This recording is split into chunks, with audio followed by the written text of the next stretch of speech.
Want to speak real Filipino from your first lesson? Sign up for your free lifetime account at filipinopod101.com.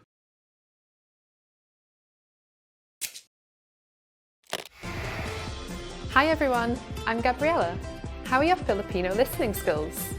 In this video, you'll have a chance to test them out with a quiz. First, you'll see an image and hear a question. Next comes a short dialogue. Listen carefully and see if you can answer correctly. We'll show you the answer at the end. Are you ready? May isang babae na nagtatanong sa salesman sa isang tindahan ng libro. Anong libro ang gustong makita ng babae? Mawalang galang lang, gusto ko sanang makita yung libro sa istanteng iyon. Anong librong gusto mo? Yung tungkol sa mga kotse. Sandali lang. Eto ba? Oo, iyan nga. Eto na. Anong libro ang gustong makita ng babae?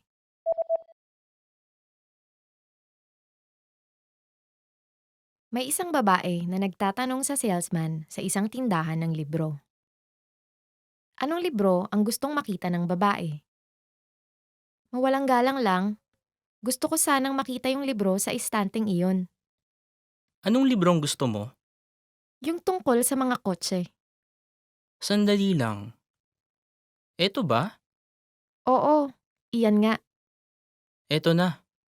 Hi everyone, I'm Ice and welcome to Filipino Top Words. Today's lesson is going to be about 20 travel phrases you should know. So, tara na! Biyahe tayo! Pwede ba akong makakuha ng mapa? Could I get a map? Pwede ba akong makakuha ng mapa? Pwede ba akong makakuha ng mapa? Could I get a map? If you don't wanna use up your roaming on your Google Maps, there's always maps in the tourist information guide.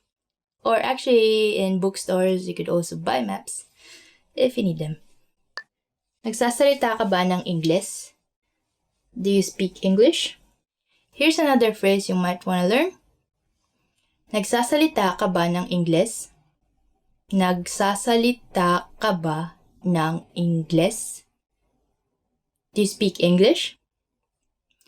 Well, perhaps the answer to this is maybe perhaps yes. I don't know. But let's not assume. Let's not assume that everyone in the Philippines speak English, but most of us do. May bus bang galing airport papuntang syudad? Is there a bus from the airport to the city? May bus bang galing airport papuntang syudad? May bus bang galing airport papuntang syudad? Is there a bus from the airport to the city? Well, if you are flying from Manila, the airport is actually in the middle of the city, so you don't really need a bus. I wouldn't really know because my family is very nice enough to always get me from the airport if I need to be coming from the airport in the Philippines. Thank you, family! Libre ba ang Wi-Fi? Is the Wi-Fi free? In this day and age, I think this one is very important. Libre ba ang Wi-Fi? Libre ba ang Wi-Fi? This means, is the Wi-Fi free? Yeah, so like if you have your iPhone, iMac, I love you with you, then you might want to get the Wi-Fi. Meron ba kayong bakanteng kwarto ngayong gabi? Do you have any vacancies tonight? Okay, here's another phrase you might want to know when you're asking at a hotel. Meron ba kayong bakanteng kwarto ngayong gabi? Meron ba kayong bakanteng kwarto ngayong gabi? This means, do you have any vacancies for tonight? So yeah, I don't know why you wouldn't reserve beforehand at the hotel, but in case you didn't, this is a good phrase you might want to remember. Pwede bang lumipat sa ibang kwarto? Could I move to a different room? Pwede bang lumipat sa ibang kwarto? Pwede bang lumipat sa ibang kwarto? Could I move to a different room? You know, you never know. Maybe you have noisy neighbors or you just feel like there's someone else in the room, let's hope not, then you might want to ask this question. May reservation ako. I have a reservation. May reservation ako. May reservation ako. I have a reservation. Yeah, it's very simple. Easy to remember. May, it sounds like the 5th month of the year. Reservation. Reservation. Ako. Me. May reservation ako. Pwedeng makahingi ng menu? Could we have the menu, please? Okay, so here's another one that I think you will find useful and would use a lot, since food is very cheap in the Philippines and you want to try a lot of restaurants. Pwedeng makahingi ng menu? Pwedeng makahingi ng menu? Could we have the menu, please? There you go. Eat to your heart's content. Try out all the restaurants you want and just don't go to McDonald's every time. Pwede bang makuha ang bill? Could I have the check? Pwede bang makuha ang bill? Pwede bang makuha ang bill? Could I have the check? So usually there's a gesture in the Philippines for the check, and it's like this. It's like a rectangle. So when you do this to the waiter or waitress, whatever, then that means you want the bill. But you could also remember this word. You could also try and remember this phrase. Pwede bang makuha ang bill? Allergic ako sa mani. I'm allergic to peanuts. Okay, here's one very important travel phrase in case you're someone like this. Allergic ako sa mani. Allergic ako sa mani. I'm allergic to peanuts. Allergic is also the same in Filipino. So you just need to find the Filipino word for the thing that you're allergic to. Like in this case, peanuts is mani. Like maybe chicken. Chicken is manok. Allergic ako sa manok. Shrimp, maybe shrimp. Allergic ako sa hipon. Anyway, if you're allergic to something and you want to find out what it is in Filipino, perhaps maybe you could just put it in the comments and we'll try to help you out. Tubig po. Water please. Here's another travel phrase you should know. Tubig po. Water please. So here po doesn't actually mean please. It's a polite particle. You add it to the sentence to make it sound polite, because you want to be polite when asking for water, since it's like free. You need to be polite. Magkano ito? How much is this? Magkano ito? Magkano ito? This means, how much is this? So yeah, definitely travel also means you want to go shopping. So you might want to remember this phrase. How much is this? Magkano ito? So ito actually is this. So it has to be somewhere near you. Gusto ko ng 10 nito. I'd like 10 of these. Okay, so if you want not just one of something, you could try using this one. Gusto ko ng 10 nito. Gusto ko ng 10 nito. This means I'd like 10 of these. 10 means 10. So if you replace 10 with another number, then you could make any sentence you want. For example, you want, 50. 50 is 50. So gusto ko ng 50 nito. Or if you just want 3, you could say, gusto ko ng 3 nito. I don't know what these are. But if it's 10, maybe it's like some kind of souvenir, Pwede niyo ba akong bigyan ng discount? Could you give me a discount? Hey, another travel phrase you should know is, especially in the Philippines and if you want to have some bargain, pwede niyo ba akong bigyan ng discount? Pwede niyo ba akong bigyan ng discount? Could you give me a discount? So, here's a tip when you're trying to bargain for something. You don't just ask this. You should have a price in mind that you would like to offer them back. So, It's more of like a negotiation, not like, oh, can you give me a discount? They'll probably ask you, so how much would you like to buy it for? So you have to be prepared for that and not just ask, give me a discount. It's like, you have to name your price as well. Tumatanggap ba kayo ng credit card? Do you take credit card? Here's another phrase that you might want to know when traveling. Tumatanggap ba kayo ng credit card? Tumatanggap ba kayo ng credit card? Do you take credit card? So yeah, like, of course, you just have a limited cash that you exchange. Your currency for the local currency. So you might want to just spend the cash in the places that don't accept credit card, or else you might really need it somewhere that doesn't accept anything else but cash and you didn't have it. So yeah, you might want to ask this question a lot. Nasaan ang istasyon ng tren? Where's the train station? Nasaan ang istasyon ng tren? Nasaan ang istasyon ng tren? Where's the train station? There's not really much train stations in the Philippines, but there's just like a few of them, maybe 20, 30, and they're only just in Metro Manila. So, but bus stations are also not that common.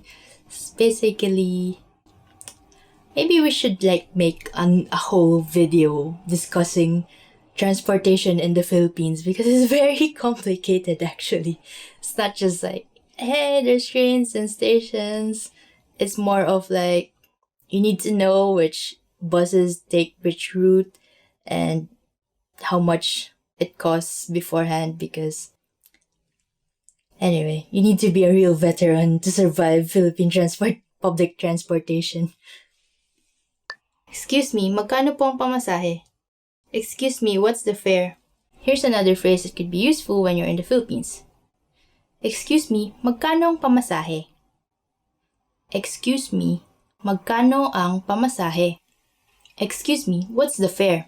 So, yeah, usually you might want to ask this if you don't know how much the fare is, because, like, not for the trains, you have to actually pay before going in the train, but like for buses or jeepneys or tricycles, usually there's like a sign, tiny sign, how much it costs to go from somewhere to somewhere, but like it's either very far away or you couldn't see it, so you just have to ask the driver how much the fare is. So yeah, we definitely need that whole lesson about Philippine public transportation.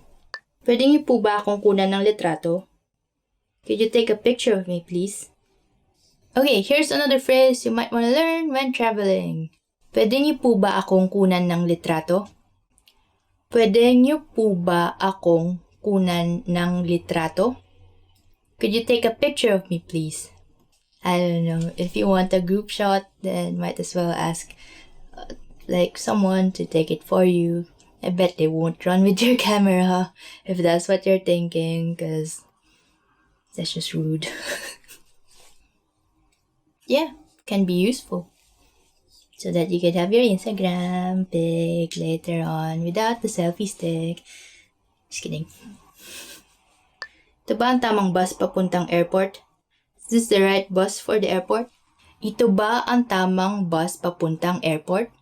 Ito ba ang tamang bus papuntang airport? Is this the right bus for the airport?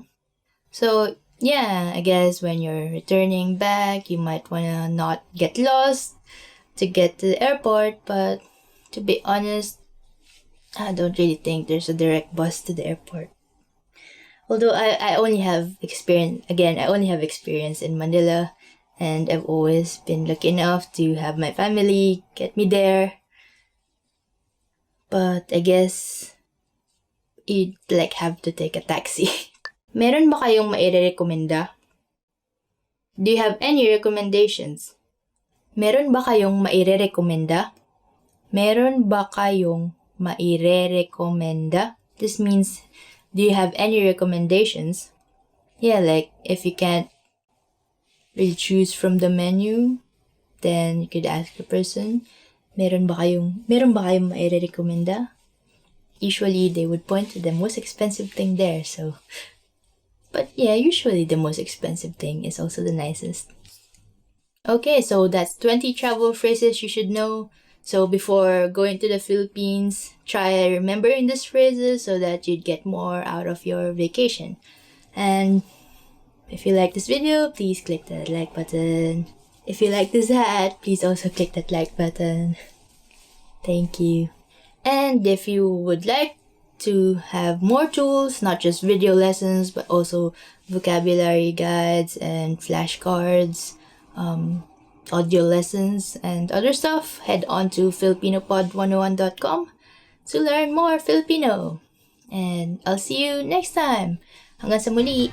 Want to speak real Filipino from your first lesson? Sign up for your free lifetime account at filipinopod101.com. May isang lalaki at isang babae na tumitingin sa isang larawan. Anong larawan ang tinitignan nila? Ito yung larawan ng soccer team kung saan miyembro ang anak mo, hindi ba? Sino dito ang anak mo? Ito. Ah, siya ang pinakamatangkad. Oo. Mas matangkad pa siya kaysa sa akin. Anong larawan ang tinitignan nila?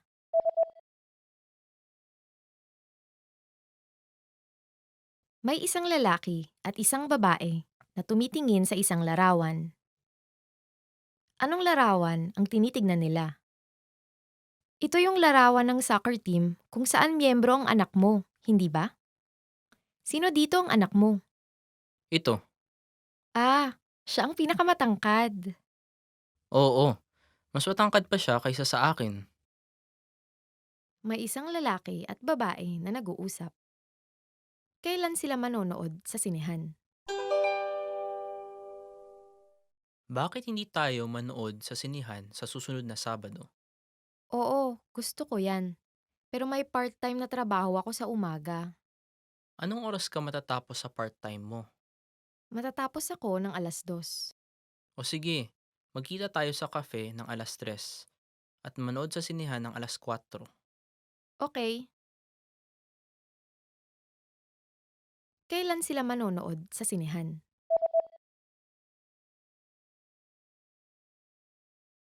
May isang lalaki at babae na nag-uusap. Kailan sila manonood sa sinehan? Bakit hindi tayo manood sa sinihan sa susunod na Sabado? Oo, gusto ko yan. Pero may part-time na trabaho ako sa umaga. Anong oras ka matatapos sa part-time mo? Matatapos ako ng 2:00. O sige, magkita tayo sa cafe ng 3:00 at manood sa sinihan ng 4:00. Okay. May isang lalaking nakikipag-usap sa isang sales lady. Aling damit ang kanyang bibilhin? Anong damit ang sa palagay mong mas mainam? Itong puti o yung asul? Sa palagay ko, mas mainam po ang asul. Bagay po sa inyong gray na jacket. Sa tingin mo. Pero hindi bagay sa pula kong kurbata, di ba? Ah, oo nga po. Okay, sige. Ang kukunin ko ay itong puti, hindi yung asul. Aling damit ang kanyang bibilhin?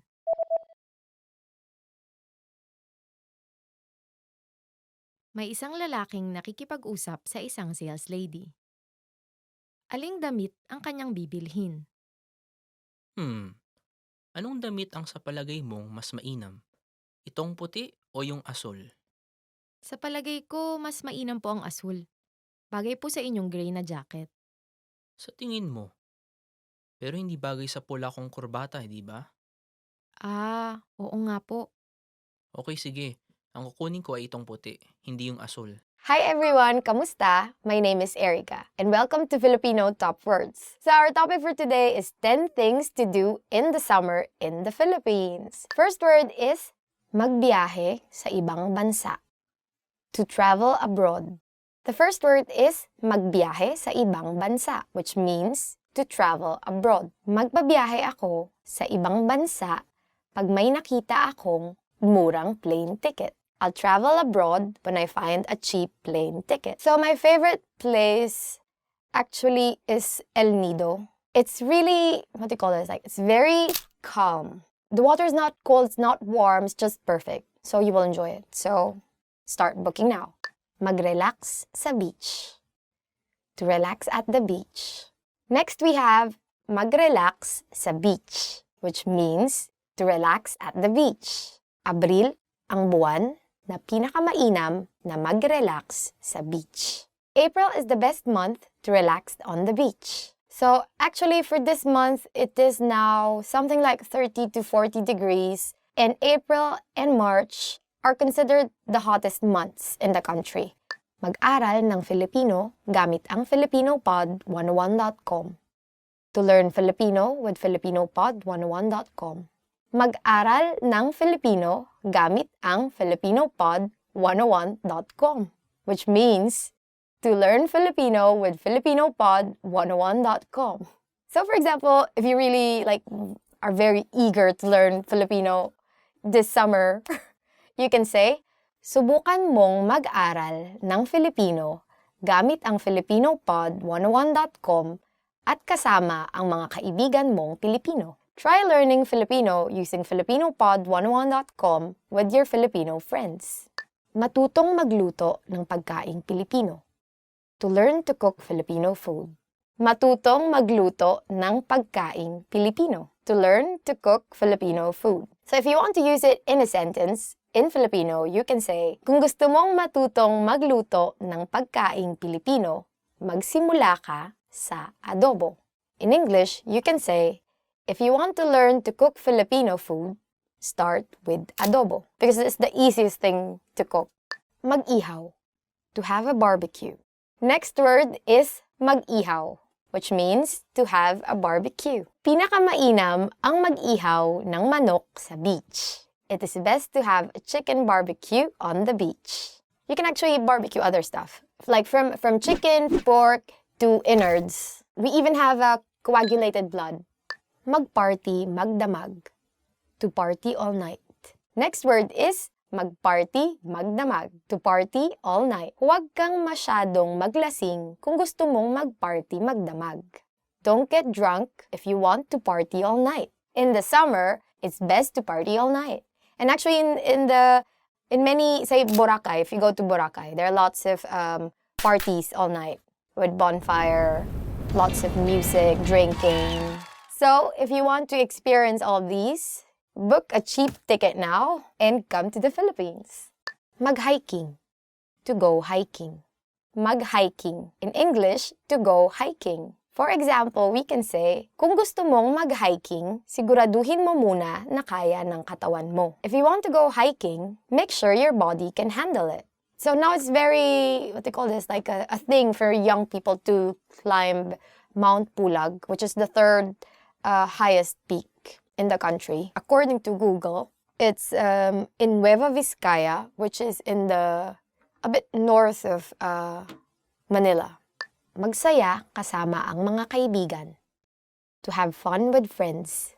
Magsaya kasama ang mga kaibigan. In English, to have fun with friends. Mas mainam pang magsaya kasama ang mga kaibigan kaysa mag-party, magdamag.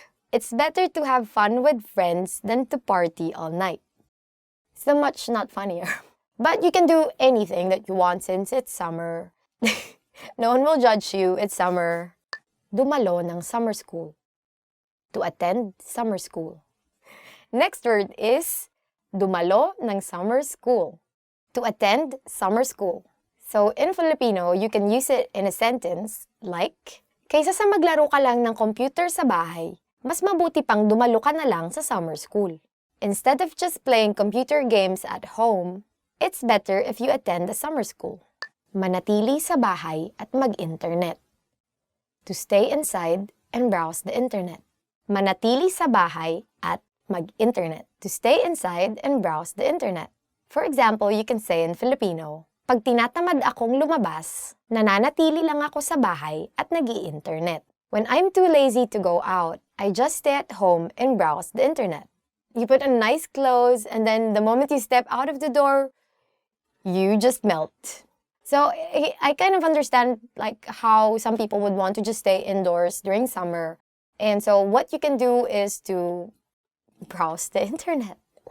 And that was it. Thank you very much for watching this video. This has been 10 things to do in the summer in the Philippines. Will you be doing this summer? Where are you going? So if you have any other plans, if you have any plans to do anything that you want to do this summer, don't forget to comment them below and don't forget to subscribe.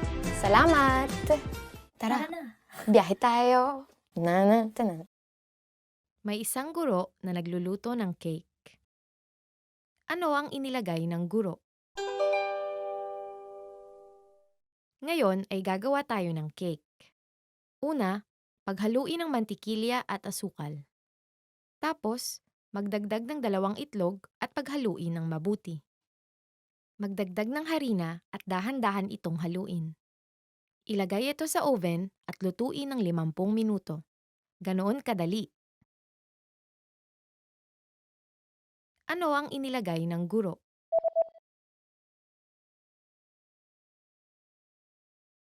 May isang guro na nagluluto ng cake. Ano ang inilagay ng guro? Ngayon ay gagawa tayo ng cake. Una, paghaluin ng mantikilya at asukal. Tapos, magdagdag ng 2 itlog at paghaluin ng mabuti. Magdagdag ng harina at dahan-dahan itong haluin. Ilagay ito sa oven at lutuin ng 50 minuto. Ganoon kadali. May isang babaeng tumatawag sa telepono para magpareserba ng mga tiket para sa isang dula. Aling 2 upuan ang kanyang nakuha? Hello, ito ang Blackfriars Playhouse. Anong maipaglilingkod ko? Gusto ko sanang bumili ng 2 tiket para sa King Lear ng alas 5:30 ngayong gabi. Mayroon pa bang upuang natitira? Mayroon pang ilang upuan na natitira. Pero pasensya na at wala na kaming upuan na magkatabi. Kung ayos lang sa inyo, mabibigyan ko kayo ng 2 magkahiwalay na silya. Okay, ayos lang sa amin. Mayroon ba kayong mga particular na pangangailangan? Mayroon ba kayong mga upuan sa pasilyo? Oo, mayroon kaming upuan sa pasilyo sa kaliwan ng gitnang seksyon. At sa kanan noon, pagitan ng 3 upuan, may isa pa kaming libreng upuan. Sa gilid? Okay, sige. Pakireserba ang upuang yun. Agad din. Yung isa pa, May iba pa ba kayong upuan na malapit sa gitna? ang mga natitirang upuan na lang sa gitnang seksyon ay ang mga nasa una hanggang 3 hilera. Hindi ako sabik na matalsikan ng mga laway ng mga aktor, kaya... Medyo may kalilitan ang kwartong ito, kaya sa palagay ko, masisiyahan pa rin kayo kahit na nasa dulo kayo ng hilera sa gilid. Talaga? Kung ganon, sige. Kukunin ko na ang upuan na nabanggit mo na nasa kaliwang banda. Aling 2 upuan ang kanyang nakuha?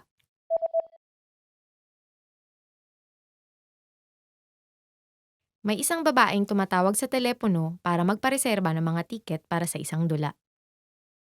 Aling 2 upuan ang kanyang nakuha? Hello, ito ang Blackfriars Playhouse. Anong maipaglilingkod ko? Gusto ko sanang bumili ng 2 tiket para sa King Lear ng alas 5:30 ngayong gabi. Mayroon pa bang upuang natitira? Mayroon pang ilang upuan na natitira.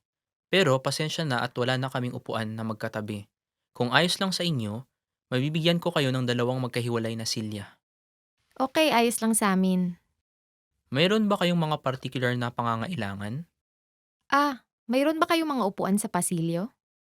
Oo, mayroon kaming upuan sa pasilyo sa kaliwan ng gitnang seksyon.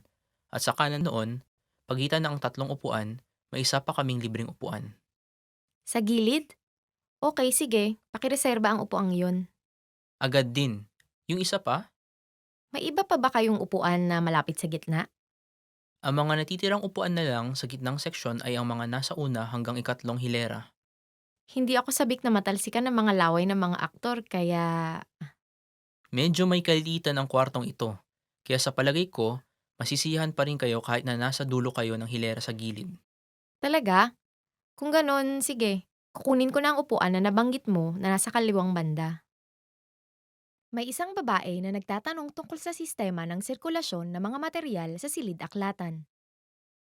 Ilang materyal ang kanilang pinapahiram sa bawat paghiram?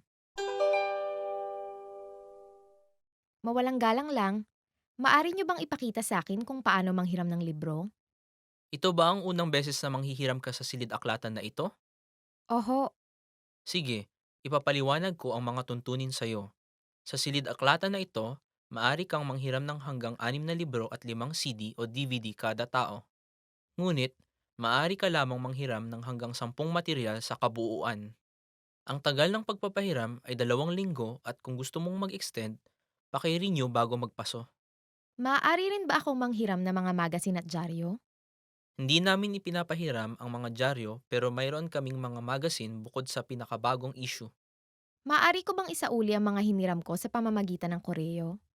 Hindi namin pwedeng tanggapin kung isinauli sa pamamagitan ng koreo. Mas mabuting pumunta ka dito para magsauli ng mga hihiramin mo. Kung sarado na ang silid-aklatan, maaari mong ilagay ang mga hiniram mo sa return box na malapit sa pasukan. Ngunit huwag mong gamitin ang return box kung sakaling huli na ang pagsasauli mo ng mga material. Ganoon pala. Maraming salamat sa inyo.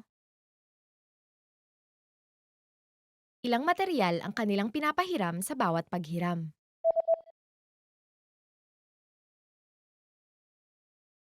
May isang babae na nagtatanong tungkol sa sistema ng sirkulasyon ng mga materyal sa silid-aklatan.